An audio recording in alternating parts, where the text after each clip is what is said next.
여러분이 선행연구를 해서 잘 정리가 되어 있다면요. 잘 정리가 되어 있다는 전제하에 여러분들은 그 정리된 선행연구를 통해서 무엇을 가져올 것인가. 이거를 정확하게 고민을 해봐야 됩니다. 선행연구를 한다는 게 중요한 게 아니고, 선행연구를 내가 보기 좋게 정리하는 것도 사실은 내가 거기서 뭘 건져오기 위한 거지, 정리만 해서 놔둬봐야 아무 소용이 없는 겁니다. 그러니까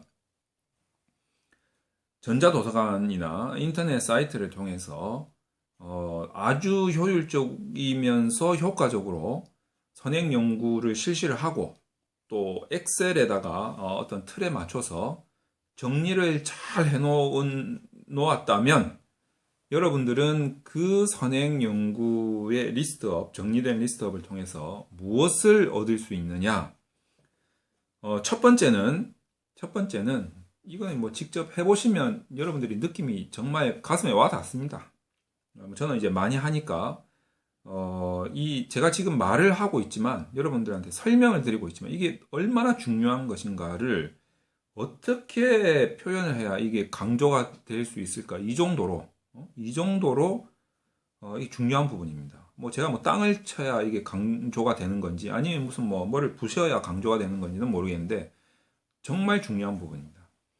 선행 연구를 해서 엑셀을 활용을 해서 정리를 쫙 해 놓으시면, 그 리스트업 된 거를 이렇게 찬찬히 훑어 보시면, 소위 말해서 무슨 이제 훈련 같은 게 좀 필요하겠지만, 뭐 연습, 훈련, 반복 이런 것이 좀 필요하겠지만, 계속 보다 보면 여러분이 뭐를 느끼게 되냐면, 내가 이 주제를 구체화하기 위해서 각종 키워드들을 만들어서 검색을 해서 찾아낸 이 선배들의 연구죠. 쉽게 말하면 이 연구들이 리스트업을 해놓고 어떤 틀에 맞춰가지고 정리를 쫙 해놓고 보니까, 이런 방향으로 흘러가는구나 라는 거에 대한 동향을 느낄 수가 있습니다.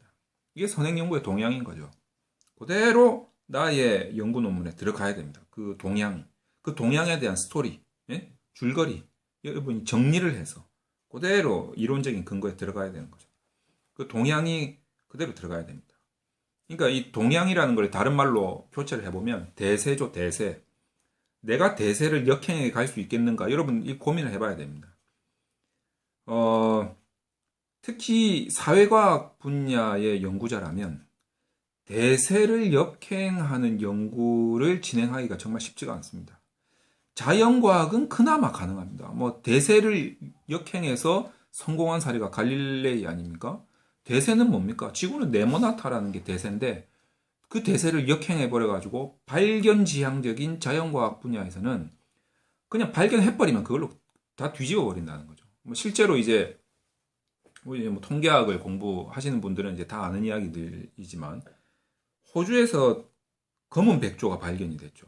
지금까지 백조는 말 그대로 희기 때문에 흰 백자를 써서 흰새, 백조 이렇게 알고 있었는데, 그래서 이제 다 백조는 희다라고 이렇게 알고 있었는데, 호주에서 갑자기 검은 백조가, 블랙 스완이죠. 그래서 검은 백조가 발견이 된 겁니다.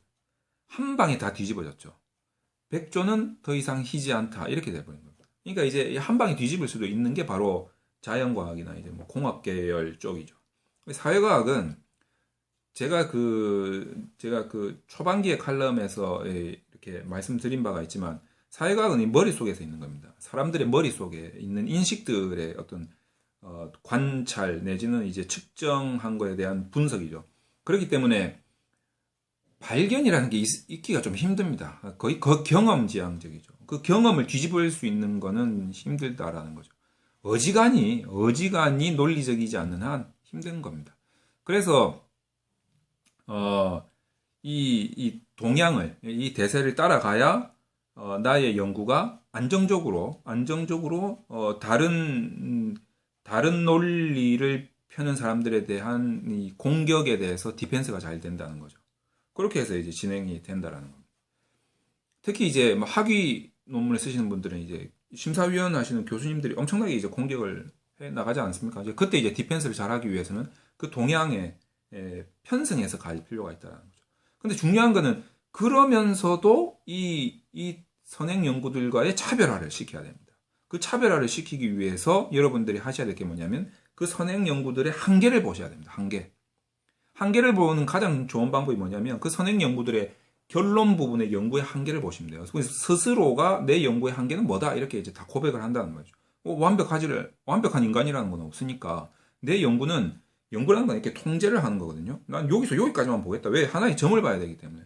그러니까 점 이외의 부분은 내가 다 통제를 하는 겁니다. 그것들이 다 연구의 한계가 되고 향후 연구의 과제가 되는 거죠. 그 향후 연구의 과제를 내가 받아서 내가 진행을 하는 게 그 연구의 한계를, 그 과제를 내가 수행을 하는 거이며 그 연구의 한계를 내가 극복해 나가는 거죠.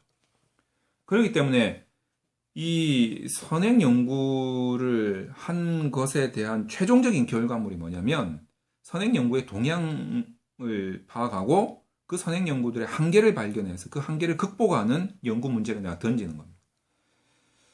자, 그래서 이 선행 연구를 하셨으면 엑셀에 정리를 잘 하시고 가장 중요한 거는 동향과 한계를 발견해라. 이런 부분에 대해서 가장 중요하다. 정말 강조를 하고 싶다. 땅을 치면서 강조를 하고 싶다. 뭐 이런 말씀을 드리고자 합니다.